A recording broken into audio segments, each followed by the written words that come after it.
नमस्कार, हमारे छत्तीसगढ़ बुलेटिन में आपका बहुत बहुत स्वागत है। मैं हूं आपके साथ दीपिका ओझा। चलिए शुरुआत करते हैं खबरों की। पहली खबर बेलपान से है, जहां प्रदेश सचिव और विधायक प्रतिनिधि ने आर्थिक और सामाजिक रूप से पिछड़े नट समाज के बीच जाकर उनकी समस्याओं और मांगों को सुना, साथ ही उनकी मांग को पूरा करने का आश्वासन भी दिया। इसके साथ ही उन्होंने बच्चों को भी अच्छी शिक्षा देने और उनको आर्थिक रूप से कमजोर बच्चों को मदद करने की बात भी कही। साथ ही उन्होंने बेलपान में पूर्व विधायक स्वर्गीय बलराम सिंह के साथ स्मृति क्रिकेट प्रतियोगिता 2023 का विधानसभा पंचायत स्तरीय टेनिस क्रिकेट प्रतियोगिता का शुभारंभ किया। इस अवसर पर मुन्ना श्रीनिवास गरीबा यादव सरपंच और मंडी अध्यक्ष बेलपान जितेंद्र पांडे सभापति के साथ कांग्रेस जन नट समाज और खिलाड़ी उपस्थित रहे।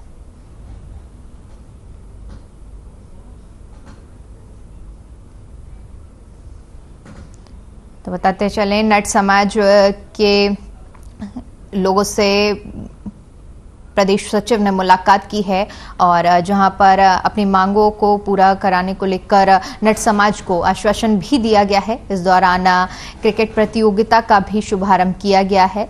तस्वीरें भी हम आपको दिखा रहे हैं, जहां पर प्रदेश सचिव पहुंचे हैं नट समाज के बीच में और उनकी जो मांगे हैं उनको भी पूरा किए जाने के आश्वासन दिए गए हैं।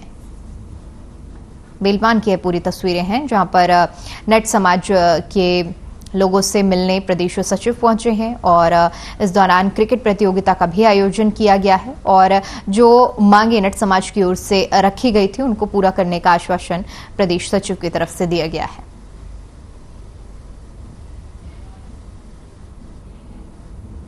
वहीं बीजेपी के प्रदेश स्तर के नेता बूथ स्तर पर जाकर कार्यकर्ताओं को रिजर्व करने और आने वाले विधानसभा चुनाव की रणनीतियों की तैयारी में जुटे हुए हैं। इसी सिलसिले में पूर्व सांसद अभिषेक सिंह का 2 फरवरी को धर्मजयगढ़ आगमन हुआ। इस दौरान उन्होंने विधानसभा के कई बूथों का दौरा किया। उसके बाद धर्मजयगढ़ के स्थानीय पीडब्ल्यूडी के विश्राम गृह में रात्रि विश्राम कर स्थानीय पत्रकारों से प्रेस कॉन्फ्रेंस भी की। विधानसभा चुनाव की तैयारियों में पूरी तरह से जुटे हुए बीजेपी नजर आ रही है। बता दें कि चुनावी तैयारियों को लेकर पूर्व सांसद ने धर्मजयगढ़ का दौरा किया। बता दें कि इसी साल विधानसभा चुनाव होने हैं और जिसकी तैयारियों को लेकर भारतीय जनता पार्टी अब अपनी पुरजोर कोशिशें कर रही है और इसी के चलते पूर्व सांसद ने धर्मजयगढ़ का दौरा भी किया है।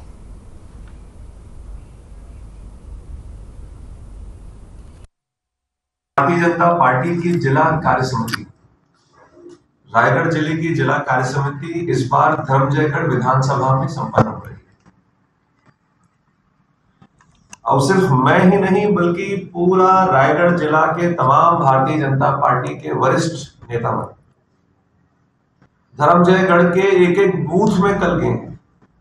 लगभग धर्मजयगढ़ विधानसभा के आधे बूथ तक भारतीय जनता पार्टी के कार्यकर्ता गए। बूथ के सामाजिक स्थिति का है, राजनीतिक स्थिति का है, वर्तमान स्थिति में का परेशानी आम जनता झेलत है, ये बात ला समझे बर भारतीय जनता पार्टी हर बूथ में गई।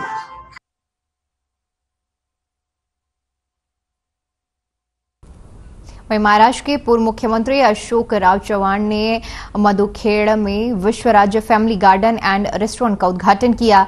इस अवसर पर अशोक राव चव्हाण ने कहा कि वे हर जगह सलाह देते हैं कि व्यापारी नए नए होटल रेस्टोरेंट खोलें। इसी सलाह को पूर्व उप नगराध्यक्ष बालाजी गुड से अमल में लाएं।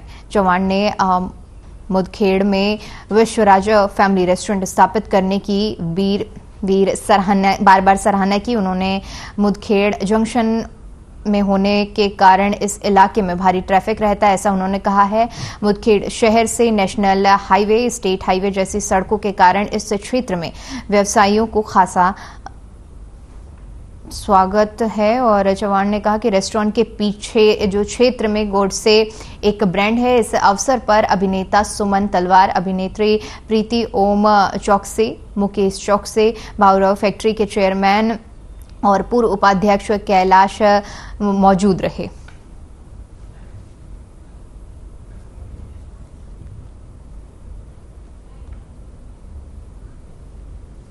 सभी को बहुत बहुत धन्यवाद जो हमें यहाँ इनवाइट किया और इस होटल के उद्घाटन के लिए यहाँ सब आप लोग आए हैं, उसके लिए बहुत बहुत धन्यवाद।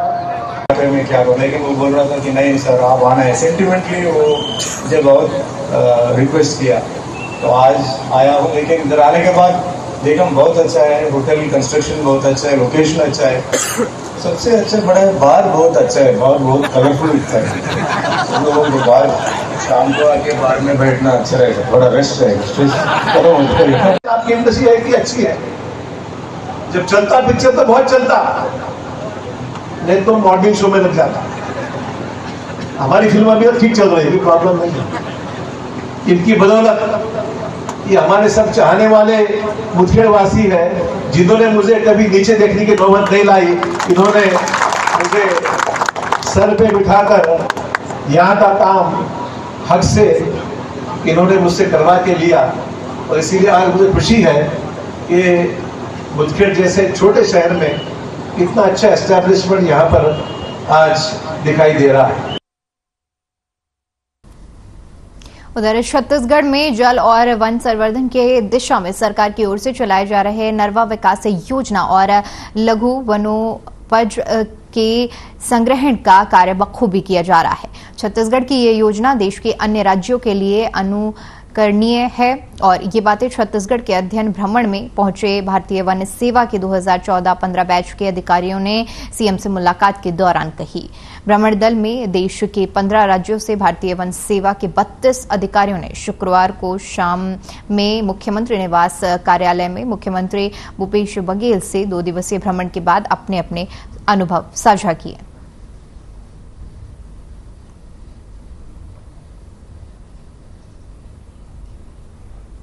बत्तीस आईएफएस अधिकारियों ने विकास योजनाओं का अध्ययन किया और इस दौरान अपने अपने अनुभव सीएम भूपेश बघेल के सामने रखे। आपको बता दें कि देश भर से 32 आईएफएस अधिकारी पहुंचे थे, जहां पर उन्होंने अध्ययन करते हुए सीएम से मुलाकात की और इस दौरान भ्रमण दल में जो देश के 15 राज्यों से भारतीय वन सेवा के 32 अधिकारियों ने अपनी जो अनुभव थे वो सीएम के सामने रखे हैं।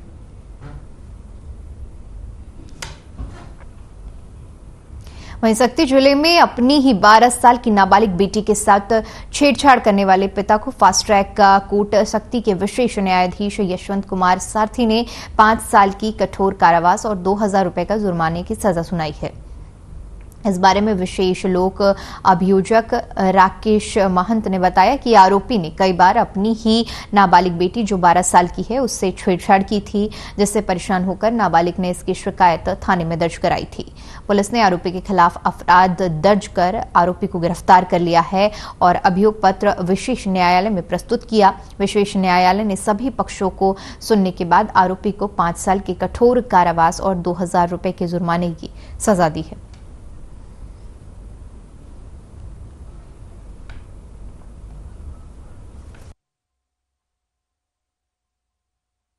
पिता द्वारा अपने ही 12 वर्ष की पुत्री के साथ छेड़खानी करने का मामला सामने आया।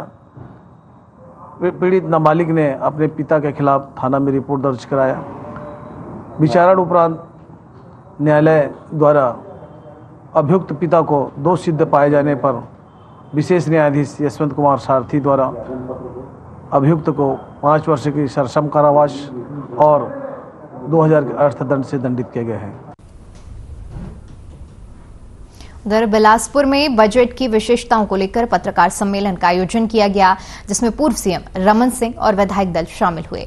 सम्मेलन में पूर्व सीएम रमन सिंह और बीजेपी विधायकों ने बजट पर अपनी बात रखी। सभी ने बजट को ऐतिहासिक बताते हुए राष्ट्रीय उन्मुखी बताया।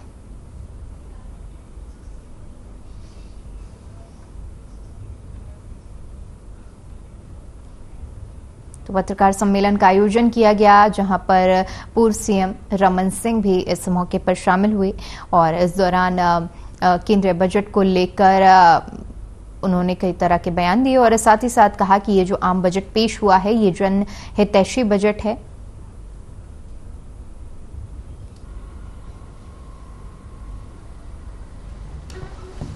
कोई भी पार्टी अपने सरकार को वापस रिपीट करना चाहिए कि हार जाना चाहिए। तो ऐसे बजट प्रस्तुत किया जाता है जो पॉजिटिव हो, बुद्धिजीवियों के बीच, इकोनॉमिस्ट के बीच में उसकी अच्छी प्रतिक्रिया। तो बिलासपुर वालों को ज्यादा जानकारी होगी। मेरा चुनाव में 2003 में मैं चुनाव लड़ा, 2008 में चुनाव लड़ा, 2013 में चुनाव लड़ा। 3 चुनाव में मैंने लड़ने के बाद अपने आय व्यय का ब्यौरा चुनाव आयोग को दिया। चुनाव आयोग के ब्यौरा को आईटी डिपार्टमेंट उसके परीक्षण करता है। तीनों बार 2003, 8 और 13 में आईटी डिपार्टमेंट ने ग्रीन चिट दिया कि इसमें कहीं कोई किस्म की गड़बड़ी नहीं है।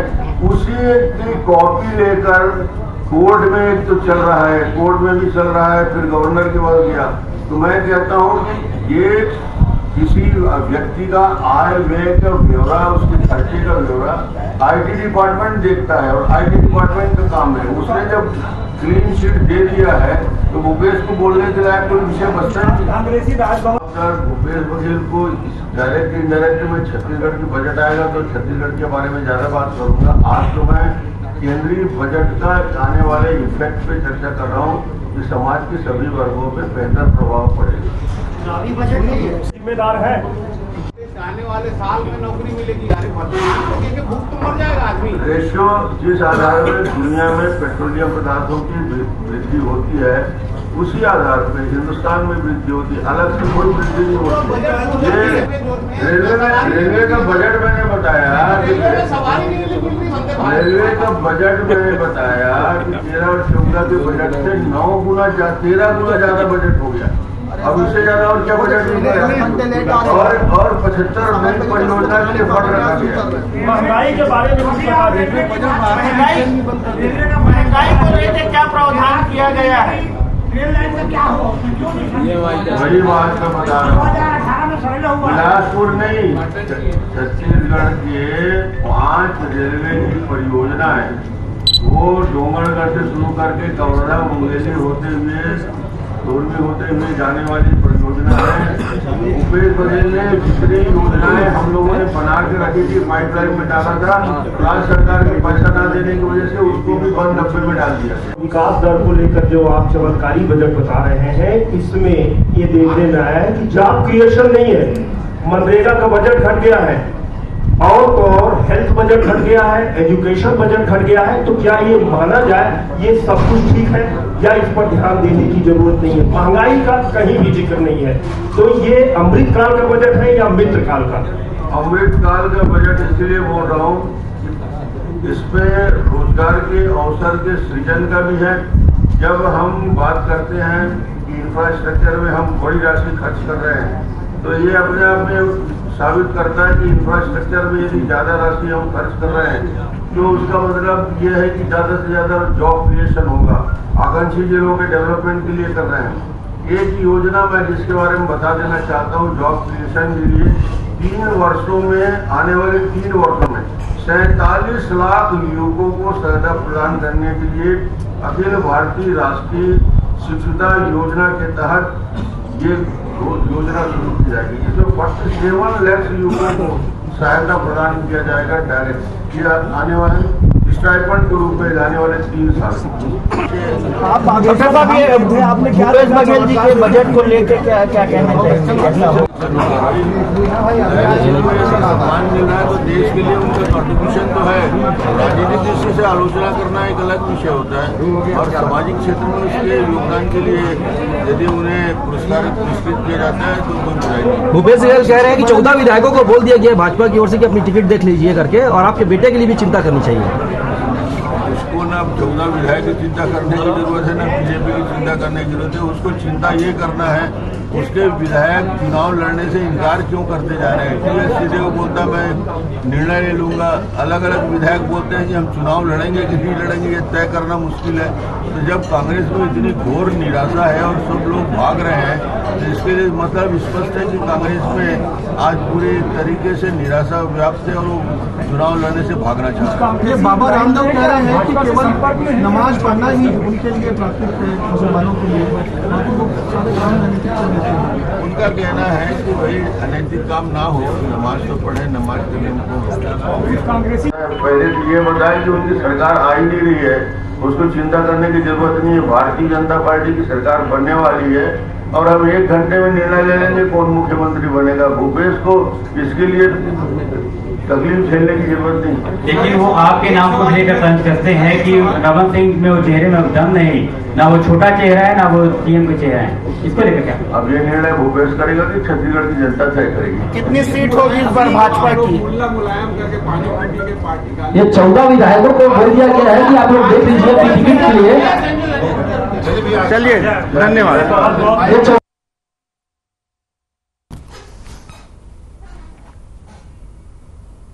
चलिए खबरों में आगे बढ़ते हैं और बात करते हैं रायपुर की, जहां पर मुख्यमंत्री भूपेश बघेल के सार्थक पहल से छत्तीसगढ़ के गरीब जनता तक सुलभ स्वास्थ्य सेवाएं पहुंच रही हैं। स्वास्थ्य सुविधाओं का विस्तार मुख्यमंत्री भूपेश बघेल की सर्वोच्च प्राथमिकता रही है। इसके लिए राज्य के सभी नगरीय निकायों में Shri Dhanvantari generic medical store योजना के तहत जेनरिक दवाओं की दुकानों का संचालन किया जा रहा है। इन दुकानों में देश की ख्याति प्राप्त कंपनियों की जेनरिक दवाएं 50 से 70% कम कीमत पर उपलब्ध होती हैं। तो मुख्यमंत्री भूपेश बघेल की सार्थक पहल से जनता के बीच में सुलभ स्वास्थ्य सेवाएं पहुंच रही हैं। और बताते चले Shri Dhanvantari generic medical store, जिसके माध्यम से गरीब तबके का व्यक्ति दवाई खरीद सकता है और जिसमें आपको बता दें कि 50 से 70% तक दवाइयों में छूट मिलती है। इससे अगर किसी गरीब को दिक्कत आती है यानी दवाई खरीदने की जरूरत पड़ती है तो वो इस जेनरिक जो पहल की गई है उसका लाभ उठा सकता है।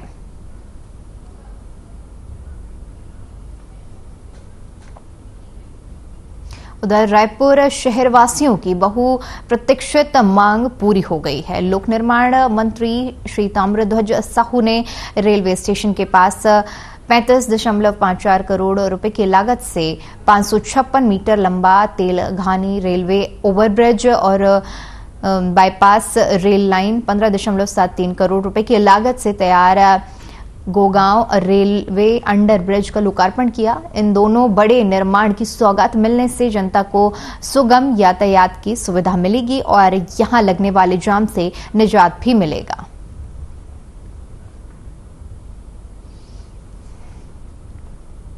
तो तेलघानी में और आम जनता को बड़ी सौगात मिली है, जहां पर ओवरब्रिज का निर्माण किया गया है और जिसका लोकार्पण भी कर दिया गया है। बताते चले कि इससे पहले लोगों को ट्रैफिक समस्या का काफी ज्यादा जाम लगने का सामना करना पड़ता था, लेकिन अब इस के बनने के बाद से लोगों को सुविधा मिलेगी यानी जाम से निजात मिलेगा।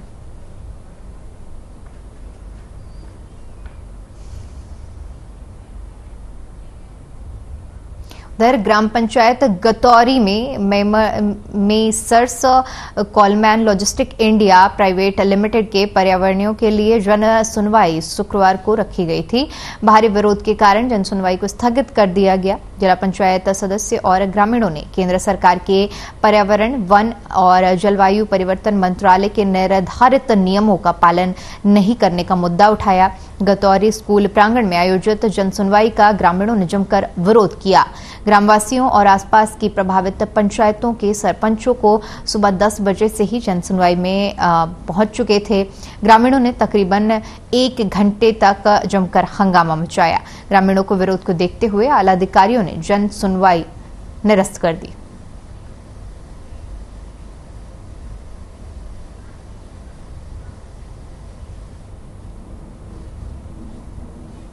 तो बिलासपुर में जमकर हंगामा हो रहा है, जहां पर अधिकारियों ने जन सुनवाई को निरस्त कर दिया है और पर्यावरण जन सुनवाई स्थगित कर दी गई है। विरोध के कारण जन सुनवाई को स्थगित करना पड़ा है। उधर सरकार की ओर से तमाम कोशिशों के बाद भी ग्रामीण इलाकों में सरकारी स्वास्थ्य सेवाओं की हालत सुधरने का नाम नहीं ले रही है। आपको बता दें कि ग्रामीण क्षेत्र में तैनात स्वास्थ्य कर्मचारियों की लापरवाही और मनमानी थम नहीं रही है, लिहाजा कई जगह अस्पताल में महीनों तक ताला लटकता देखा जा रहा है। ऐसा ही एक मामला जिले के अंतिम छोर पर स्थित ग्राम चारभाटा से सामने आया है, जहां अस्पताल में ताला लटके रहने की वजह से मरीज भटक रहे हैं और दूर दराज के गांव में जाकर इलाज कराने को मजबूर हैं।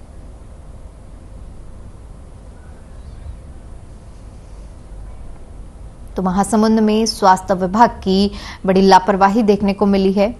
खुलता है, बाकी दिन बंद रहता है। यहाँ नहीं आते कोई? नहीं आते हैं। मरीज आते हैं, इलाज मरीज आते हैं, वो मरीजों से लौट जाते हैं, वापस चले जाते हैं। हाँ। तो आप लोग बोलते नहीं कि खोलना है रोज? रोज खोलना है नहीं खोलना है तो रहते नहीं तो कहेंगे कहीं की कभी नहीं खोलते हैं? नहीं खोलता है। और टीकाकरण होता है तो उस दिन खोलता है। आप मन के नाम? मोरना अहल्या। यहाँ अस्पताल में आप आते हो, दवाई पानी मिलता है? नहीं मिल रहा है। क्यों नहीं मिल रहा है? डॉक्टर तो मिल ही कहो नहीं मिल बात उसको कथा दवाई बंद है। हाँ, यहाँ अस्पताल भी बंद है। हाँ। कतक दिन हो इसना? टीकाकरण खुलते कहाँ खुलते? हाँ, टीकाकरण खुलते। तो अभी बंद है? पिछले कई दिन से बंद है। बहुत दिन से बंद है। पिछले तो बहुत। यहाँ जो डॉक्टर पदस्थ है, जो पोस्टिंग हुई है, वो आता नहीं है यहाँ? नहीं आता है, कभी कभी आता है, कभी कभी नहीं आता है। गुठानी पाली यहाँ अस्पताल है, सरकारी अस्पताल है, यहाँ पे खुला है बंद है? बंद है। ये कब खुलता है? ये वो जो टीकाकरण लगता है वो दिन खुला रहता है। कभी नहीं खुलता? नहीं। गुठानी पाली यहाँ अस्पताल है, सरकारी अस्पताल है, यहाँ पे खुला है बंद है? बंद है। ये कब खुलता है? ये वो जो टीकाकरण लगता है वो दिन खुला रहता है। कभी नहीं खुलता? नहीं। चारमाटा बस्ती में। यहाँ आप लोग सिंगुड़ा अस्पताल में आए हैं? हाँ जी। चारमाटा में भी अस्पताल है, क्या वजह है यहाँ है? वहाँ बंद है ना, चल बंद है। हाँ जी। खुलता नहीं है वहाँ? वो कभी कभार खुलता है, इसलिए सिंगुड़ा तक आना पड़ा। हाँ जी, चारमाटा बस्ती में। यहाँ आप लोग सिंगुड़ा अस्पताल में आए हैं? हाँ जी। चारमाटा में भी अस्पताल है, क्या वजह है यहाँ है? वहाँ बंद है ना, चल बंद है। हाँ जी। खुलता नहीं है वहाँ? वो कभी कभार खुलता है, इसलिए सिंगुड़ा तक आना पड़ा। हाँ जी। जर्जर हो चुके नेशनल हाईवे 253 को लेकर ग्रामीणों में आक्रोश है, जिसके चलते ग्रामीणों ने सरायपाली सारनगढ़ रायगढ़ नेशनल हाईवे पर चक्का जाम कर दिया। 5 साल से इस हाईवे के निर्माण का काम अधूरा पड़ा है, जिससे लोगों को आने जाने में काफी परेशानियों का सामना करना पड़ता है। आक्रोशित ग्रामीणों को काबू करने के लिए भारी पुलिस बल तैनात रहा।